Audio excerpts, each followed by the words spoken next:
Ladies and gentlemen, the following podcast is set for one episode. Your hosts from Columbus, Ohio and Westfield, Massachusetts are Michael Kirk and Nathan Wagner. Welcome to the Outlaw Mudcast. Hello and welcome to the Outlaw Mudcast, your digital audio dirt sheet for all things Super Show. Good morning, Nate. Hey, good morning. It feels good to be back and recording on the best podcast / any sort of outlet, so to speak, for SRG related talk. I missed you last week, but when you started recording, it was a little late for me. I was sleeping when you called me. No, I get it. Yeah, not everyone's a night owl. And yes, I don't like to be biased on the show too much, but I will put us up against any show covering the LFF. I mean, we're the longest running. We are the granddaddy of weekly shows. Granddaddy. We've been doing it longer than the Talk of the Universe too. We have. We have not, and also we have not missed 1 week since we started. Some shows, sometimes we do 2 shows in a week. Sometimes we do, but we've never missed a week, and that's as long as I can. My guarantee, there will be a show that comes out. One of these weeks we need to do 1, 2, 3 shows in a week. We'll see about that. Oh, that would be tough. That would be real tough. That would be real tough. That would be real tough. There would have to be so much going on in the week in the world of SRG that week to cover 3 shows. Well, we could do like we did most of our weeks where it's 2 shows. We do a bonus like interview type show. But speaking of shows, I was telling Chris Padilla I was going to bring this up, and I didn't. And I was wanted to bring it up when you were on. Unfortunately, we were not able to connect last week. But so do they know this is coming? Talk of the Universe, the Wednesday of Origins. It was a fine show. I liked it. I have one criticism of the show, and that's this. You are in Columbus, Ohio. You have access to people you normally don't have access to. Why is every guest on Talk of the Universe either somebody from New York, or it's been repeat guests like Griffin Jet, Leo and South Bell? Now, granted, and look, this is nothing against them. I also had Pretty Boy Snow. It's nothing against them, but I'm like, where's Girthquake? There's no Girthquake. Where's Bobby, Mother Lovin' Ohio? He's not on the show. There's no Zombie or Cherry Von Danish. You could have had Cakes for Calais live on Talk of the Universe. You could have had Delicious Baked Goods live on Talk of the Universe. I think what happened was they didn't want to have Delicious Treats live because they are in Ohio. And if she possibly brought cornbread, Calais was afraid that the cornbread would have hit him in the face again. That's true. So Calais is avoiding treats to the face. Yeah, and also I want to throw this out there as another possible guess. This is, kind of a crazy idea, kind of out there. You could have had on the creator of the longest running weekly shows dedicated to SRG Universe's The Super Show. That could have happened. You could have asked that guy. Happened. And then no invitation extended, but that could have happened. He could have been on. That also could have happened. Yes, and I mean I was on the show once, and I know. Been on the show too. I guess, but I'm not Nate though. I'm sub Nate. I guess. No, you're the guy who carries the team, bro. But that was this. But that was my only. And that again, and that's not taken away from any of the guests they had on the show. My thought watching it was like, where are the people who I also felt like I've never been on. that show was all over the place too, Oh, it just was, because of the but I guest liked, changing. but I liked that. I thought that was great that it was kind of all over. You had guests coming in and out. I thought it was really fun. It was a wild show. It was It was a wild wild and show. crazy. I liked them doing the 24/7 title in the background. Yes. The 24/7 title was one of the highlights of the convention. Shout out to I'm not sure if it was Matt or Neil Nealon and James Booker, what combination of the Rust Belt guys came up with the 24/7 championship, but that was a great idea, guys. Thanks for bringing it out. And now that title is with Marcel, which is fantastic. I saw Yeah, Marcel closed out the weekend winning that title. He's been yeah. I'm happy I was able to win that title at least one time. That's all That's I awesome. wanted. Yep. Scott, condolences to Scott Winterbauer. Is that who you beat for it? No, he spent all weekend chasing the championship and never won it. Are you serious? Yeah, he was like he had a little paper that he had that said looking for, and I had a picture of the 24/7 championship that he drew on it. And he'd walk around holding it, trying to get an opportunity to play for it. And he had chances, he just never able to capitalize. Oh my goodness, that's sad and hilarious at the same time because that's That's like right. Jake Rick. Yeah. Well, that got pointed out in the show that he basically now, when it comes to 24/7 championships, has a worse record than Drake Maverick. Mm. Which that's I our feel Scott. like I said that title. Said this to you off the air, but the 24/7 title, in my opinion, probably was the highlight of Origin. Oh yeah, it was definitely one of the highlights. It was very fun. That and the fact that Jeff passed out, and now we have a new champion because the title is vacated. Well, it's allegedly vacant, but I mean, in my opinion, and a lot of other people's opinions, I think King Pink is the real champion there. That is So certainly what the Three Kings have claimed. They have laid claim to the title. According to SRG Universe, it's currently vacant. It's our first ever vacant championship. Which I'm sure Gen Con's World Championship tournament is gonna have some implications on what's gonna happen with that title. And I'm sure that whoever wins that will have to probably face King Pink because he's first in line for that, and that'll probably unify the title right there, or solidify rather who's the champion. And then I'm sure Jester will get a shot after that, or maybe they'll do Pink versus Jester to crown the champion, or maybe they'll do a triple threat. Who knows? They'll put Leo. They'll get all their number one contenders in one match, crown the champion, and then whoever wins Gen Con is the number one contender. But in any event, I'm going to let it be known that if you go to Gen Con and play Ariel Lipstick, you win that tournament, you are not helping the community by any means. Because the title is no longer on Ariel, just like everybody wanted. So let's not put it back in a bad spot. We got good juju right now in the community. all right, Nate. I do think what would probably be the easiest would be to have Pink and Jester just fight for it and then crown them. I just think they should put Leo in the mix too. Just get all these contenders. I don't like the fact that there's a bajillion contenders. It should just be one number. It's a number one contender. Well, I don't mind the idea that you have basically a hierarchy, so you know, okay, this guy's got first shot, this guy's got second shot, et cetera, et cetera. Because I mean, and it's kind of crowded now because a lot of things happen. Because tournament champions and the grand battle happened, less than about a month ago, and then you had then of course obviously Origins. We want to have another event to crown somebody next in line until Gen Con, and then I don't This know isn't what'll be I don't know what would be the next event after that. Would it be PAX Unplugged. PAX Unplugged? I mean, and that's going to be almost December.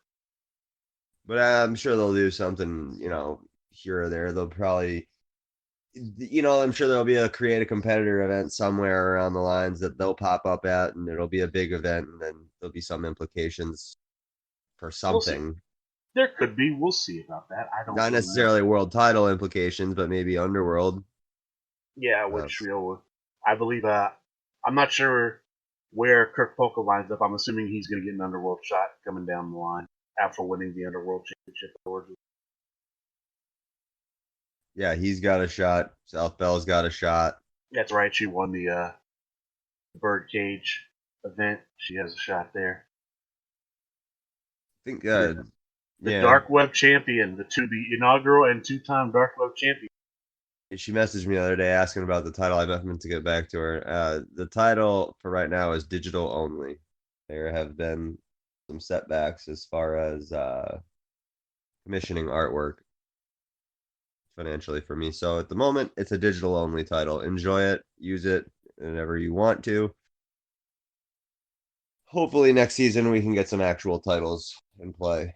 That was the goal this season, but it didn't happen. Nothing, nothing. It was I was out of my hands. So, and always feel free to download it and print it off. Yeah, you want a physical there's images right of there. it on the internet. All three of them. They have to.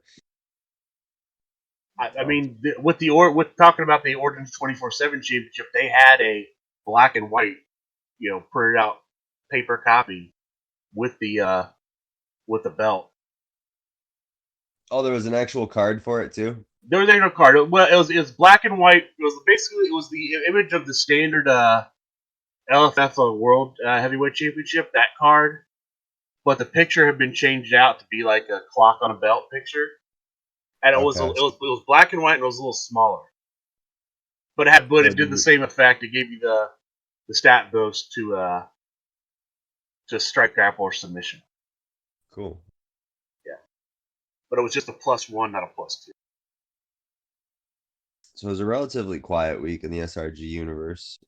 Quest for Gold happened yesterday out here in Massachusetts at New England Comics, and it was won by none other than James DeMello. Congratulations. He won it using Super Hombre. Yeah. I got a little results. He sent me some information on that, so I just wanted to lay it out there. So Quest for Gold, they had 20 players in the tournament.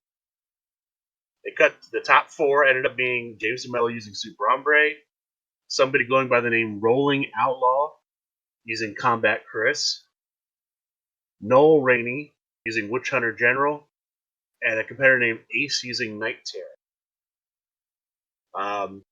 Noel and Outlaw faced in the semis, and Outlaw won.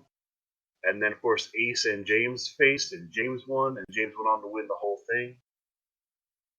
So congrats to James to winning the Quest for Gold. They also had Noel Rainey for showing up and putting in work again. Yeah, Noel Rainey, who came in, it was the finalist against the Andrew current, Treving. Yeah, Andrew Treving, the who ended up winning. Yeah, so she made the finals of the event to challenge for the Underworld Championship, and now here she is in the top 4 of Quest for Gold. They also had they also had a gauntlet. Yeah, that gauntlet is going to be to determine who wins. I'm somewhat still in the picture out there, like being that I live in Massachusetts, so the title situation is kind of weird. I held the All Massachusetts Heavyweight Championship. Yeah, Momentum Wrestling. However, they wanted to have a title out there in their store, which I understand. So we're gonna try to figure out something, get a title match for the title that I hold. That's what these gauntlet matches were essentially for. Yeah. And the winner of the gauntlet matches, the other Rainey, Stu Rainey, won the gauntlet. Yeah, Stu Rainey's currently the number 1 contender out there. So yeah, that was Quest for Gold coming up. Well, that was a good event for the first event in Massachusetts. 20 players. That's a strong showing. 20 is really strong. Yeah. Out here, we picked up some Dayton players from Origin. So there's already a group, Gem City Wrestling, is what they're calling themselves. I guess Dayton Gem City. I didn't know. I saw that somewhere. I think in the community page. Yeah. So we're gonna try to incorporate them into the All Ohio Tag Champs at some point. Get them in the mix for that tournament. Speaking of the All Ohio Tag Champs, I saw that they have titles now. That's right. They have they stopped by Sam Walton's store, the Walmart, and picked You themselves know up some. what? There's nothing wrong with, you don't have to have a freaking $300 brass plated, diamond studded, all leather strap, gold title. Like, that's not necessary. It's a card game. So if you want to go to Wally World and grab a $20 title to represent your local store or, your championships, go ahead. Yeah, or if you Nothing want to wrong with do that. if you want to do a little do it yourself, like we did for the BCW championship belt. Did you happen to see that? Or if you want to take a pizza box and slap a clock on it. Yeah. I got some other ideas for that. I was like, if we do it in a sunny place, it should be a sundial at one point. Like if there was ever like in Arizona or Florida, 24/7 championship. That's great. You could throw like because one of the rules of the 24/7 was you had a 5-minute cool down between matches. You could put like a 5-minute hourglass on the front. So basically, after you win, you just turn it over, and when it runs out of sand, that's when you got to compete for it again. Great. But yeah, there's so many. You put one year if we go to like some sci-fi convention, you do like a digital clock, you do a feature tech on it or something. That would be really cool. Digital clock right in the middle. Digital clock right in the middle. Yeah, there's all kinds of things you can do with that. Or what's that? You got the digital clock on it, but you got the two potatoes with the zinc and the other metal in them. Zinc? You ever seen it's a science experiment kids will do basically where you can essentially from the electrical current that's in a potato, you can basically power a digital clock by just basically connecting to the clock some like wires that like connect to certain metals, and the conductivity between the metal and the potato will actually give you enough power to power. Oh, no kidding. No. Are you being real right now? Yeah, I'm being 100% real right now. Yeah, you can just look up potato clock online, and you'll see. Yeah, it's a very common like science experiment. Kids, you can do it with lemons too. Maybe it has something to do with the citric acid. It's got something to do with something like that. I'm not sure. I have not read up on what the science is behind that, but that would be funny to see somebody do that. That would be a funny idea for the clock. Walk around with lemons plugged into the title. Yep. Lemons like duct taped onto the title, the stuff sticking out. I don't. That may not get through weapons check. That's the only negative about that at the convention.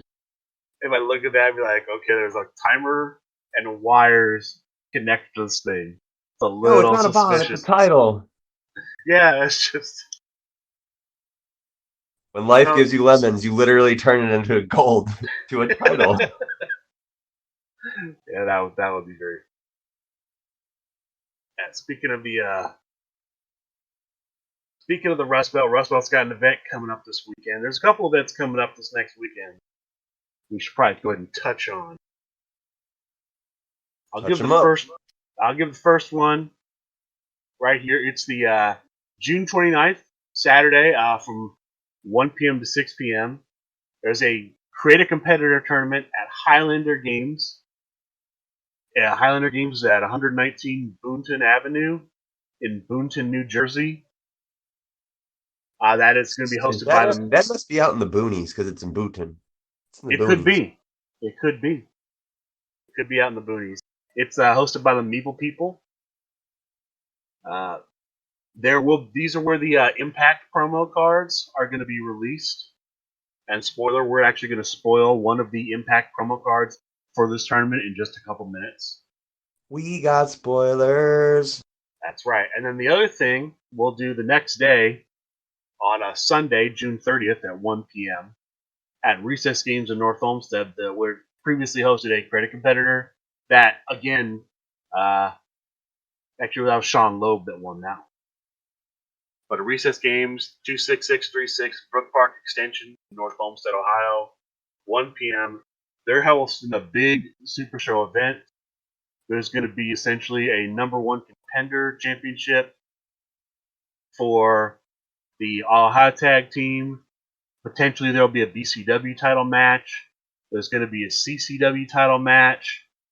There's going to be a number one contender tournament for the Rust Belt. It's going to be a birdcage style match. And potentially there could be a Rust Belt championship. So there's a lot of stuff going on next Sunday up at Rust You going to Belt. be there?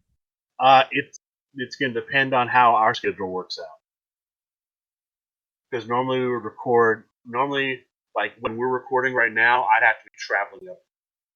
Well, so we may want to talk about recording earlier, either Saturday. Doing a little business on the show, folks. We can either record early. Don't let me hold you back from a good time rolling dice with some good people. So all right, well we'll record later in the day. It'll either be either later, earlier, or maybe even Saturday night. Just depends. I'd rather do post-event wrap-up because then we can touch on the event from Saturday. The only thing is it could be like 9, 10 at night before I get. That's fine. Okay. All right. So you may see me. So I may be rolling in North Olmsted next weekend. We will see. And since we're talking about Mudcast rides into town, and since we're talking about it, let's go ahead and just throw this out there too. July 13th, which is I believe 3 weeks from now. July 13th. About 3.5 weeks. Something like that. Actually, it's 2 weeks. No, I'm sorry. 1, 2. It's 3 weeks from now. 3 weeks from now, July 13th, DCW presents the Downriver Beatdown. It's going to be at Outhouse Games in Monroe, Michigan. That's going to be from 1 p.m. They're saying from 1 p.m. to 8 p.m. Saturday the 13th. It's going to be another Create a Competitor Championship. Or Create a Competitor event, rather. There are some banned characters out though. They are God, like who? Ariel Lipstick, Dick the Brick, Immortal Warrior, and John Calais are banned. Why would he ban Vic the Brick and Immortal Warrior? Like they're not even that overpowered. I mean, you can get a big hand, but you can still lose. I don't know why I actually don't see a lot of people playing Dick the Brick, but I know. I see people playing Immortal Warrior. Maybe it's because they're similar. But that one's. I personally take Vic the Brick over Immortal Warrior, and I'll tell you why. Because you can make someone randomly bury a card from their hand, which is real strong, and then you could still take something back from the discard pile. Yeah. And I believe it's you bury a card from your hand to get a card back from the discard pile. Is that how Vic the Brick works? I'm not sure. I've never played Vic the Brick, so I don't really know. I have to look that up. But for both these Creative Competitor tournaments, the one coming up this weekend at Highlander Games, and this one at Our House Games, go online to the Facebook event page. There should be a link to pay. It's going to be about $10 cheaper to pay online before the event than to pay at the door. So I'm going to recommend you go ahead and pay your entry fee online ahead of time, if possible, because it's going to be I think it's going to be $31 online and $40 at the door. So I recommend guys do that. So now I think it's time we're going to talk about one of the promos that's going to come out for the Highlander Games Creative Competitor Tournament. All right, let's do it. All right, let's begin. Pull it up right here. These are the promos that were created by Impact. And this one here is a strike card. It's a follow-up strike. Number 16. It's called A Powerful Impact. It looks like it's somebody wearing a TJ Marconi t-shirt, delivering a chop. That is TJ Marconi. It could be delivering a chop to John Calais, general manager, and the text is as follows. Your opponent's next turn roll is -1 for each other follow-up you have in play. When this card is in your discard pile, and you have 2 or fewer cards in your hand, you may add it to your hand. So, I like that card. I like that card a lot. I do too. I think that, people using so many burial decks or cards that make people bury cards, um, competitors or cards, either way you want to look at it. I think that's going to be strong, and it's a follow-up card. So if you play a stop and you have a card that brings you down to 0 cards in your hand, this thing will pop back up to your hand, and at least you have that follow-up now in your hand to go and hopefully win the next turn roll and set yourself up to have a follow-up in play. If you had like what was I going to say? If you had maybe this, if there's like a lead version like this where it pops up to your hand, Yeah, that's one of those the would Rust be Belt ones. okay. That would actually be a very nice thing to play in like tag stuff or multiplayer, where if you're gonna have to bury cards to stop, you can bury, and then you can pop these out of your discard, and Yeah. so you can basically get rid of your whole hand, and then you can still get cards back. Granted, everyone's gonna know what those are, but you have options to play if you win the I'm rolls. hoping that down the pipeline they come out with more tag team cards. I am too. They did come out with the strike and grapple version of Headlock Headlock Kit. pick. Yeah, Yeah. I have not picked those up yet, but I someday. tried so hard to get a headlock kick at the Grand Gathering, but I had no luck. Yeah. Every time I asked Steve, he said it was somewhere else, like in a promo pack, in a binder, under a table, in a drawer. I was like, okay, I guess I just can't get a headlock kick. Well, it's on the website now, so It is. yeah, they've actually they've redone the website. I like the redo of the website. The only downside is that before, when stuff was new, you knew that okay, well stuff at the bottom is new. Now you just kind of have to know what's come out or know what you have and what you need. Instead of being, oh, this is the new competitor because it's at the bottom of the page. But for searching wise, if you're just getting into the game and you're looking for like number 16, all the number 16s are together, all the number 13s are together. The Yeah, I think competitors, it's nice. yeah, no, I like it too. The competitors are all in alphabetical order now. Makes that easier to search. Yeah, so I like the powerful impact card. I think that's Yeah, I especially really do too. It's unique. yeah, especially because number 16 is kind of a weird spot. All those 16s through 18s. So it's nice to have another option at 16 because those are because let's be real about this. A lot of spots in the game are very much okay. Well, I'm definitely playing this, or I'm definitely playing. A lot of the spots are almost automatic. Like Right. like 19 through 21. It's hard to not just go okay. I'm playing the if there's one of these in play, stop your opponent's one of these. 25 through 27. It's hard not to play a stop any or stop finish card. Et cetera, et cetera. So this is one of those stops where you actually do see a lot of variety between people's decks, and so this is a nice place to see a lot of variety.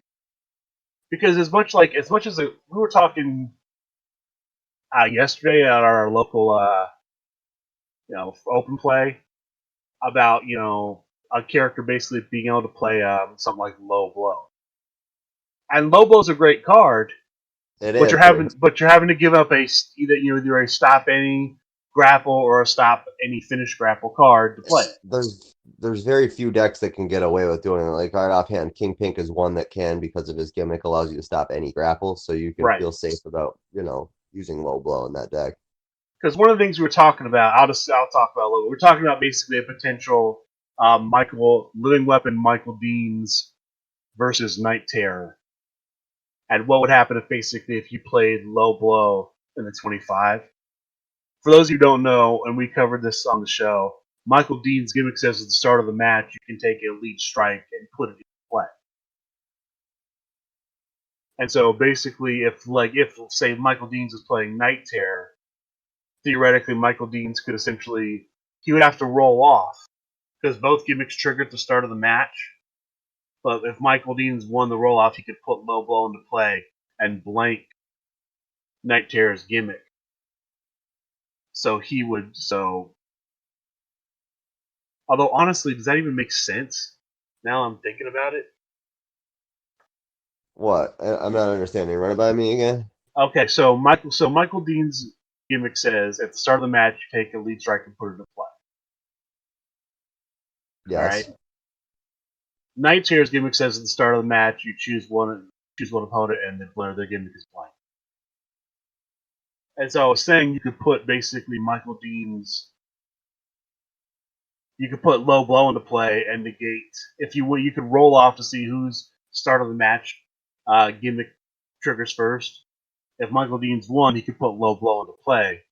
I think yeah. I think so. Yeah, But and it would blank Night Terror, yeah. my question was going to be, what's the point?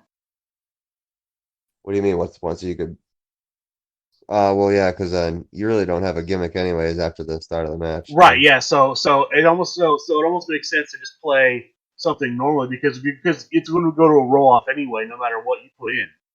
So you might as well put in something that's going to like benefit you, like I don't know, like a leapfrog or something that gives you some kind of stat bonus. Because Yeah, it's two at the start. it Yeah, it's two at doesn't the make any start of the sense to match. blank his gimmick with the card going into play because it just once that card goes out of play, there's no advantage.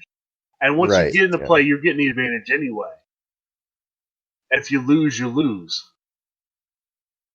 exactly. Yeah, yeah. I was thinking about that. Like, it doesn't make any sense why you.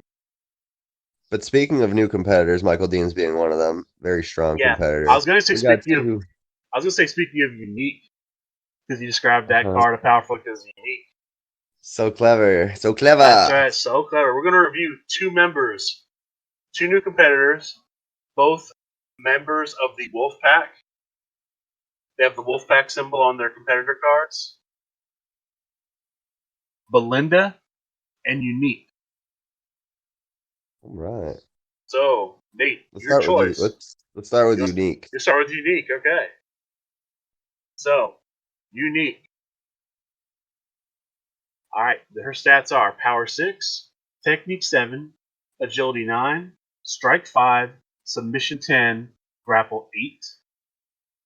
Her gimmick is when you stop a card, you may flip 2 cards, then shuffle 1 card from your discard pile into your deck.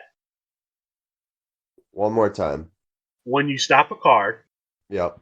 you may Flip flip two. 2 cards, then Hmm. shuffle 1 card from your discard pile into your deck. Okay. I like it. It's kind of like a mix of Gargano and Sage Yeah, a little and bit. Gia. You're flipping two, shuffling back in. So that's kind of like, well, Sage does flip three, but Gargano flips two, and then Sage allows you to shuffle back in. So it's a mix of a bunch of competitors all in one. Let's just say that. I really like that. That's neat. It revolves around stops, which stops are obviously a very important part of this game. Unless you just run a full aggro deck and run the risk of Yeah. getting trousered every match that you play.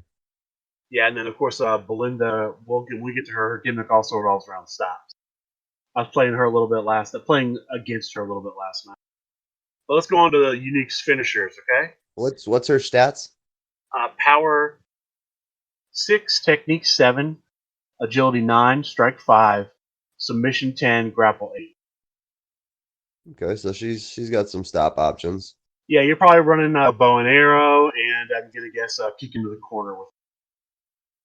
Yeah. What's the 10 is the agility? 10 is the submission. Oh, the submission. Okay, Yeah. yeah. So your bow and arrow and kick in the corner for sure. Yeah. You could Her eight's a maybe grapple, run. so you could maybe run the DDT, but No, you know what I would run? I would run Oklahoma Stampede. my power's a 6. Oh, is there an Oklahoma Stampede that's a grapple There's a version too? grapple version, yes. Okay. I just have the power. I was actually running that last night. I have So, the power version as well. I don't have the grapple version, but yeah. yeah.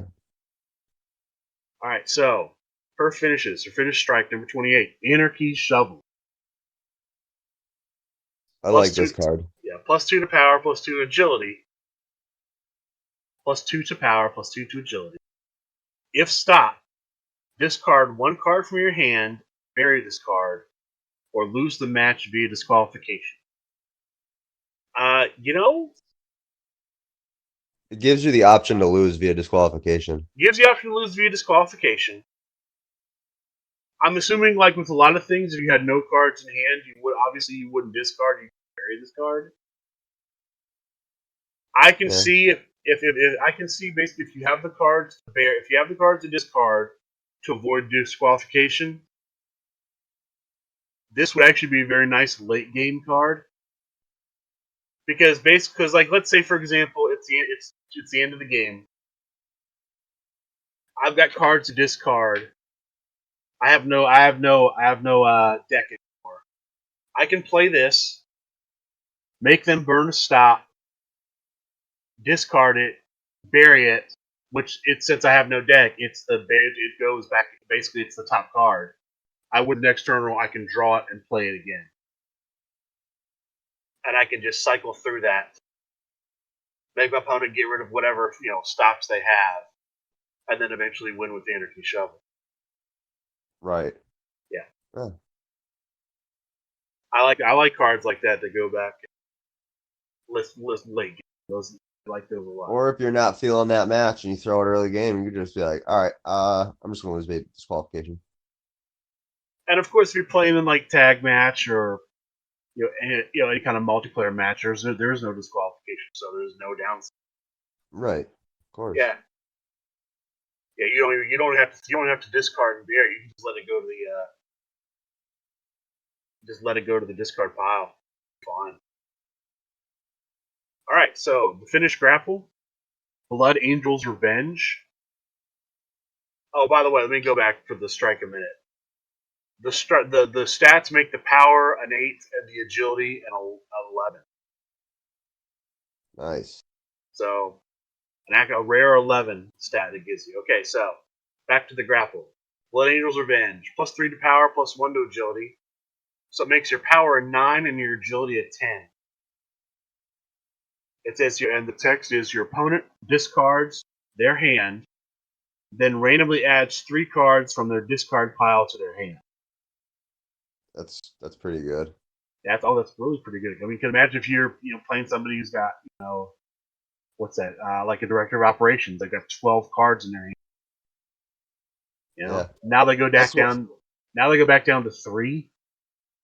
That's why I like finishers like that. Like Warehouse has the pallet jack where their opponent randomly buries their hand and draws 2 cards.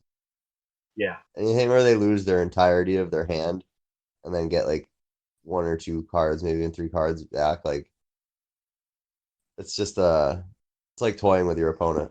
It's funny. Yeah.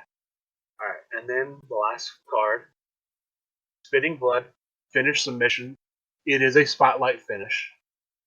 When this card is in your discard pile and you shuffle your deck, your opponent buries 1 card in their hand. So when it's in your discard pile, right, and you shuffle your deck, your opponent discards a card? Buries a card. Okay, so they can bury a bunch of cards then if that's in your discard pile.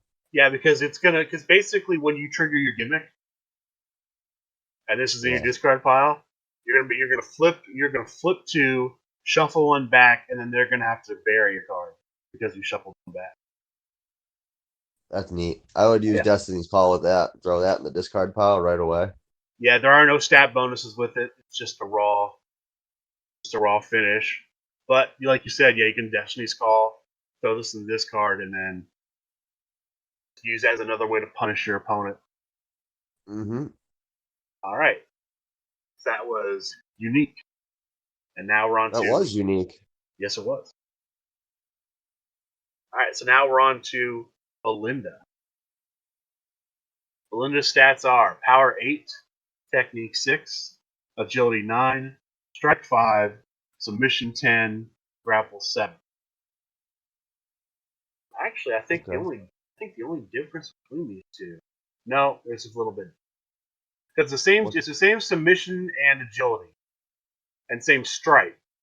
The difference is power, technique, and grapple are a little bit shuffled.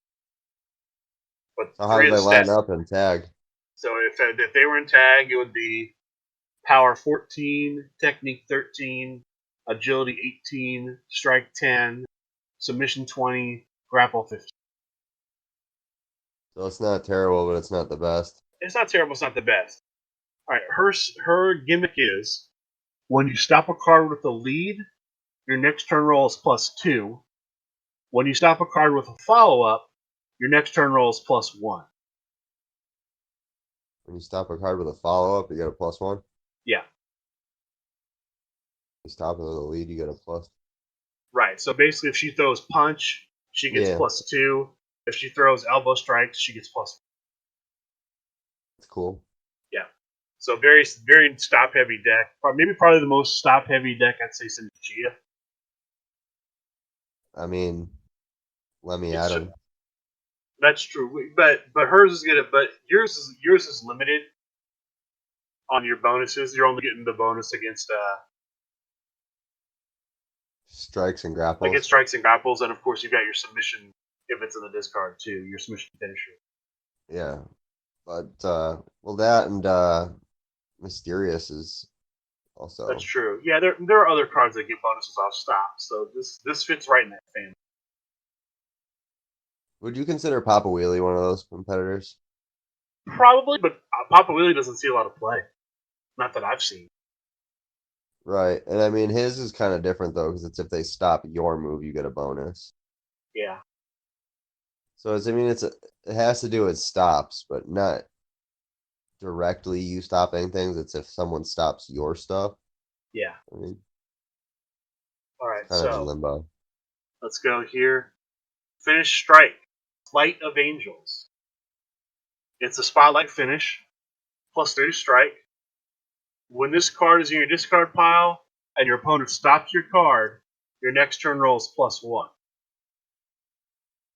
So this is going to make her strike an 8. So it takes away the botch, and it has that nice,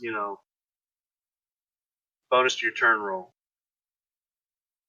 If it's not a spotlight, right? No, it is. It's a spotlight. So how does it get a +1 when someone does what? When this finishes in your discard pile, and your opponent stops your card. So if the opponent plays a stop on you, Oh, your okay. next turn roll is +1. I like that. And I've Yeah. always said I'm a big fan of any finisher that gives you a +3 to your 5. I love Yeah. that. All right. Second one, number 29, finish grapple. Hell on high heels. +2 to technique, +2 to grapple, which is going to make her technique an 8 and her grapple a 9. So it gives her 2 8s, 2 9s, a 10, and a 5. When your opponent rolls a breakout roll, they bury one card in their hand. So the opponent's going to bury essentially anywhere from 1 to 3 cards when this hits. Good stat bonuses too. Yeah, good stat bonus. And the last one, finish submission number 30, enter Sandman. +2 to power, +2 to technique. Makes her power a 10 and her technique an 8. So it's going to be it's 5, 7, 8, 9, 10, 10. Couple tens, that's cool. Couple tens. Look at your opponent's hand. Choose one follow up or finish and bury it. Okay. That's good. I mean, it's not like overpowered or anything. That's good. It's a solid card. It is not overpowered. And that was the two newest members of the Wolfpack, Unique and Belinda. Potentially a future faction pack cards. Yeah. Put that in there with Anarchy Sun. Yep. We might see a version of the Anarchy Sun with the Wolfpack symbol on it. Alt art, excuse me, an alt art Anarchy Sun. And of course, you know that Belinda has a little secret on every one of her cards.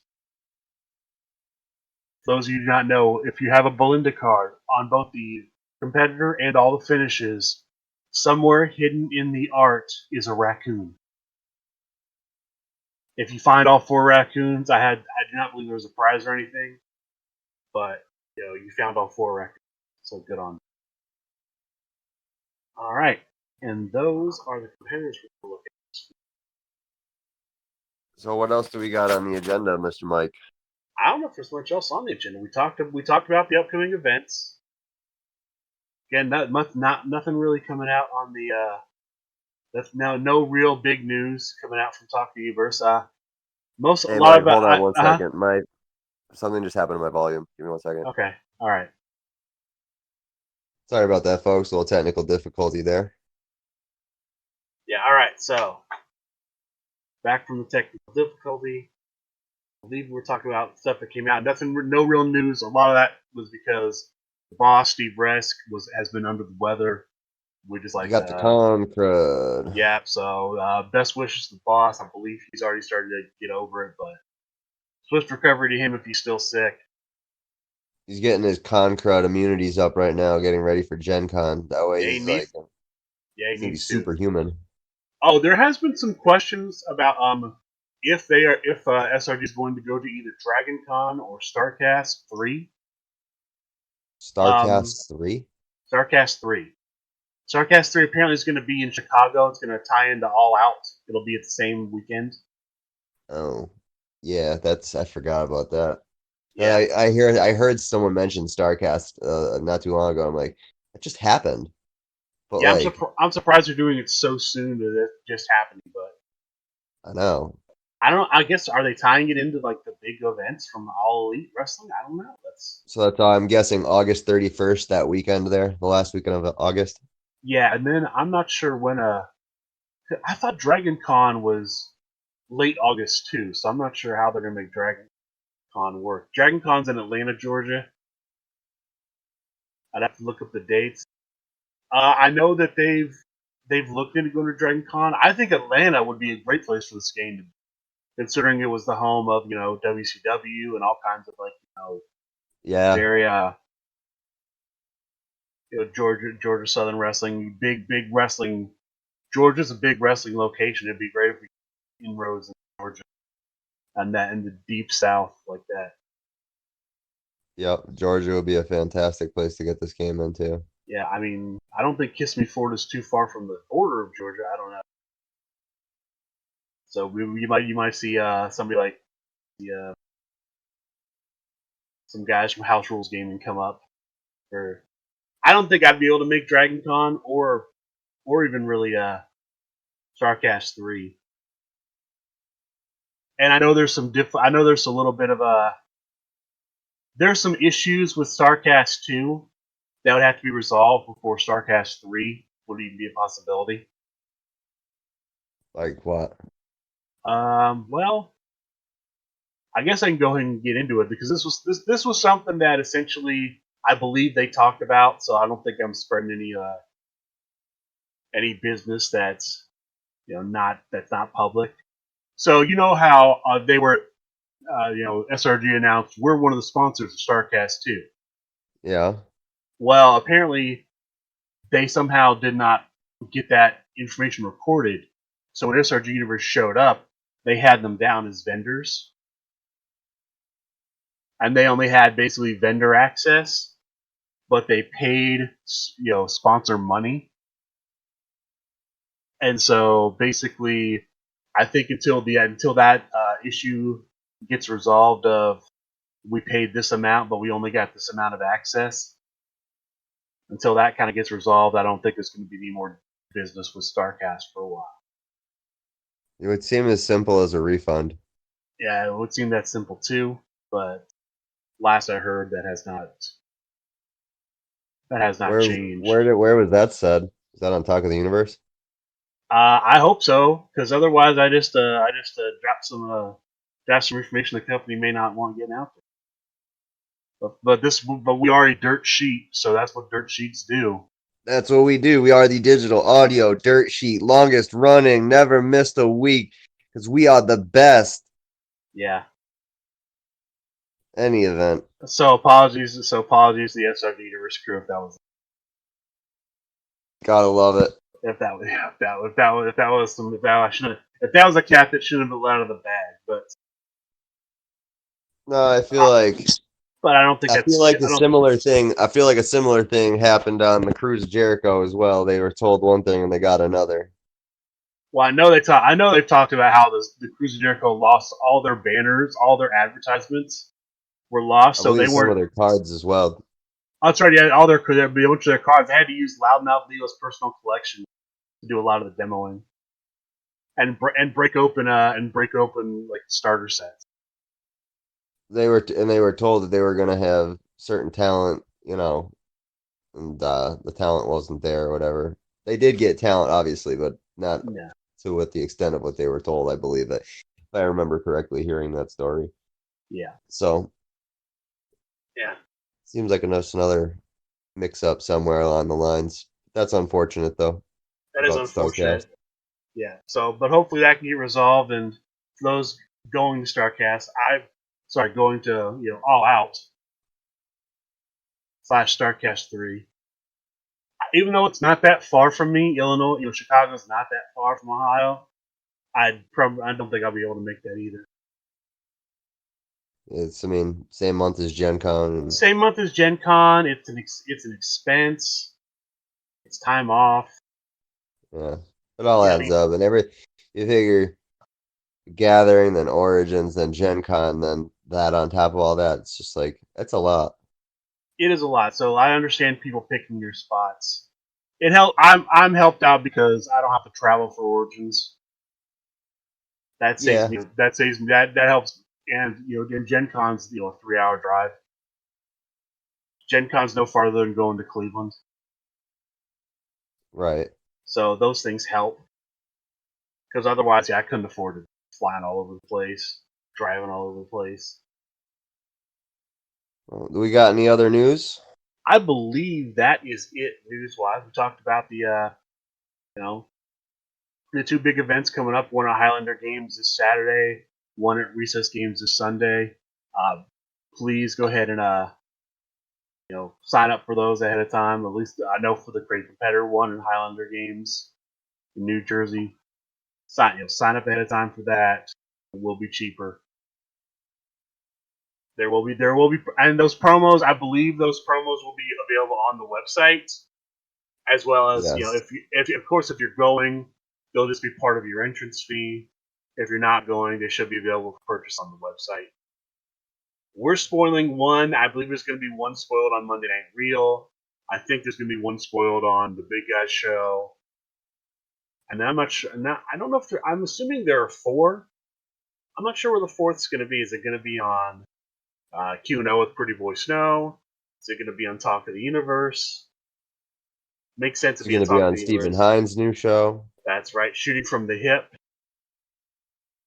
Dropping on Thursdays. This last show, he was shooting from the hip on the once and now reborn.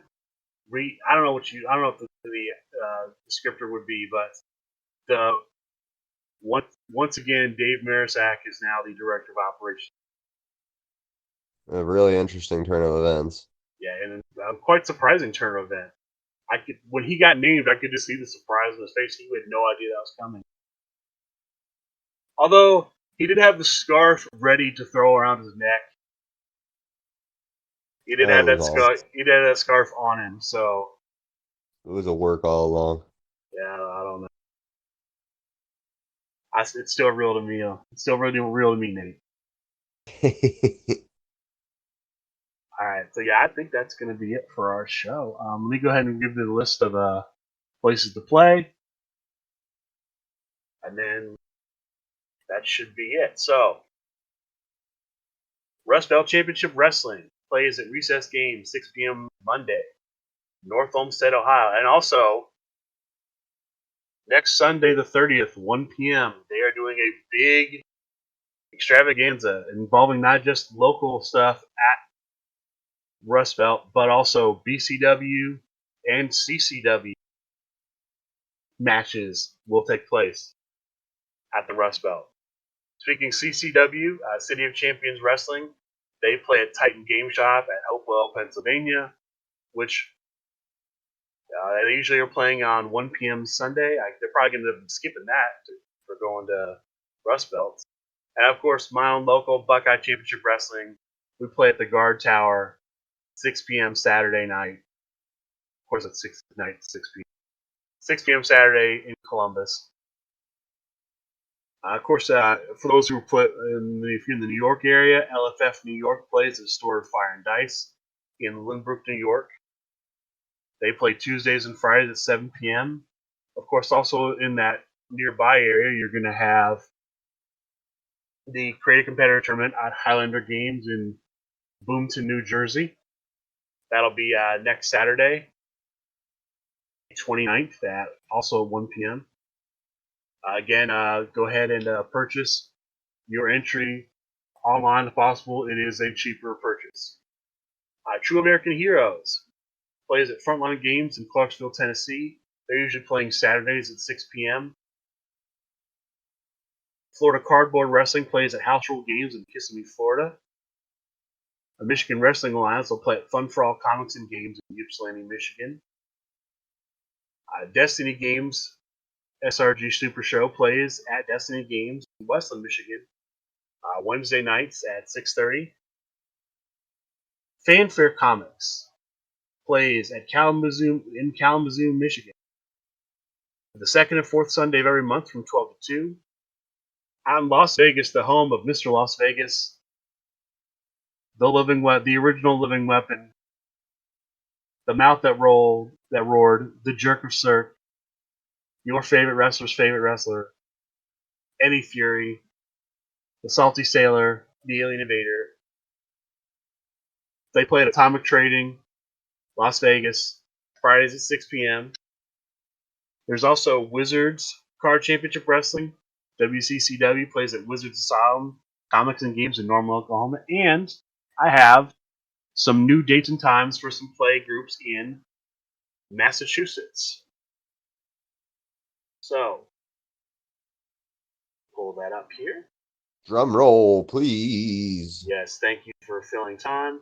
So, first place, New England Comics, New Bedford, Massachusetts, which was the home of Quest for Gold yesterday. They're going to have games going on twice a week, Wednesdays from 3 to 6 in the afternoon, and Saturdays from 11 to 4. Tabletop Games in Westport, Massachusetts. It's going to host games Tuesday afternoons from 3:30 to 6. And at Game King in Fall River, Massachusetts, they're going to be tentative. This is a tentative day and time. Sundays from 5 to 9 p.m. And so those are the newest additions to my list of play groups. If you'd like your play group to be added to my list of play groups, so I can talk about them, mention them for the people who are tuning in, looking for a place to play. I know there's groups looking to start up in. We talked about Dayton and Gem City Wrestling. I haven't seen any dates or times for them yet. There's apparently some interest in Minnesota. So we may see some Minnesota play groups spring up soon. But if you'd like me to add your play group to the list, if you have any questions, comments, want to leave some feedback, just get a hold of us. There's a couple different ways to do that. You can either reach out to Nate or I directly through Facebook Messenger. You can send us an email. We're outlawmudcast@gmail.com. That's outlawmudcast@gmail.com. Or you can send us a direct message on Twitter. We're at Outlaw Mudcast on Twitter. Nate, is there anything else you have for us today? No, that's it. Have All fun, right. everybody, this coming Saturday and Sunday at the events. And be good, but roll better. Yep. Have fun, everyone, coming up. I guess I'll be joining you guys in North Homestead on Sunday. I hope there are no tomatoes thrown at me. All right. For Dayton Wagner, this is Michael Kirk. Thank you, and good day.